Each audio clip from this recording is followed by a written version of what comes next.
Welcome to Lesson 2 in Write and Design Powerful Slides for Powerful Presentations. In this lesson, we'll look at two grammar items that can be particularly challenging for writers in English: how to identify and use different types of nouns correctly, and how to choose articles and other modifiers to use with those nouns. Using articles and expressions of quantity can be confusing and cause problems when you write. Even on presentation slides, it's very noticeable when they are not used correctly.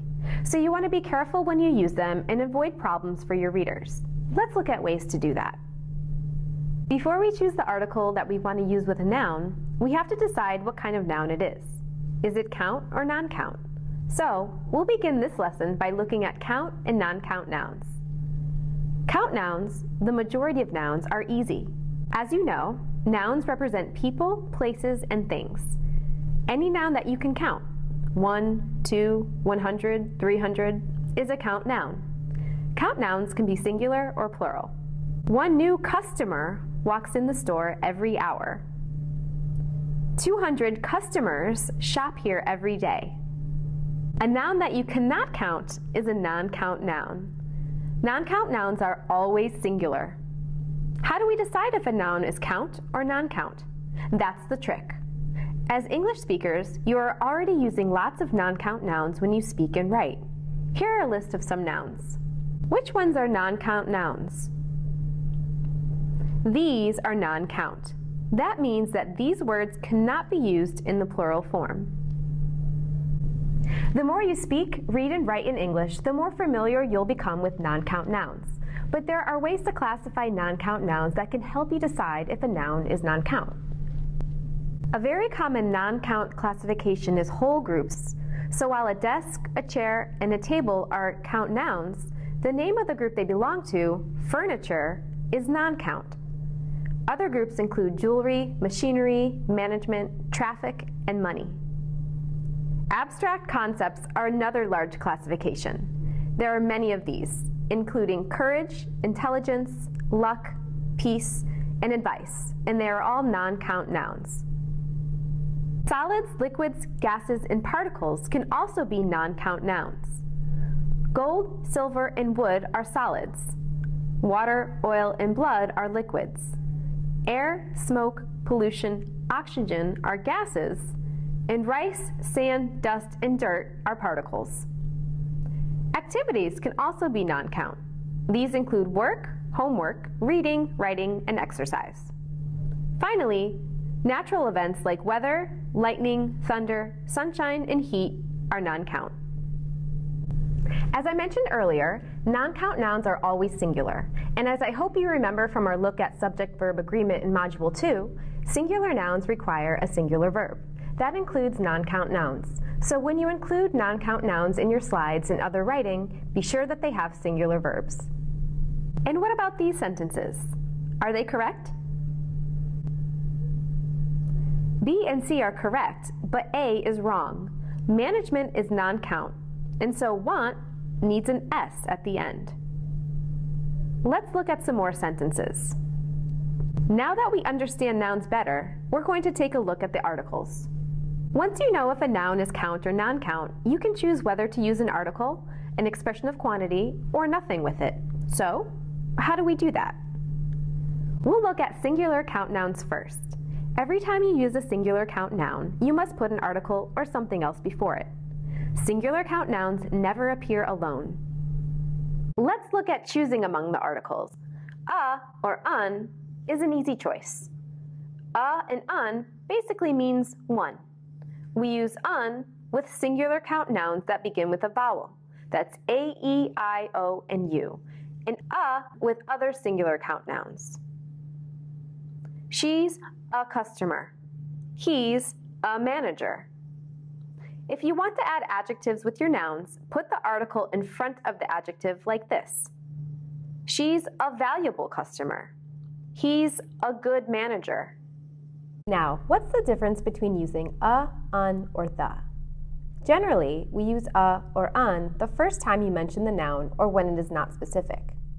Also use a or un when you are giving a definition or making a general statement. Use the once the noun becomes specific. Let's look at some more sentences and you can try adding a, un, or the. A client asked for a new proposal. The client is in New York and wants the proposal soon. We ordered a new computer. The computer arrived today. Let's look at some more sentences and you can try adding a, un, or the. Next, let's look at plural count nouns. Do we ever use a or un with plural count nouns? No, never. Often, the first time we mention plural count nouns, we use no article, like this. Customers visit our website every day. Employees respond quickly to requests and problems. The customers expect a variety of shopping options. The employees in our main office handle thousands of requests monthly. Now, let's look at non-count nouns. Do we ever use a or un with non-count nouns? No, never.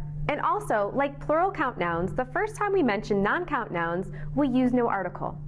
But like singular and plural count nouns, once the noun is specific, we add the. Money makes money. The money is in the bank. Work here is efficient and productive. The work we do is important. The last thing we'll look at is how we use expressions of quantity with nouns.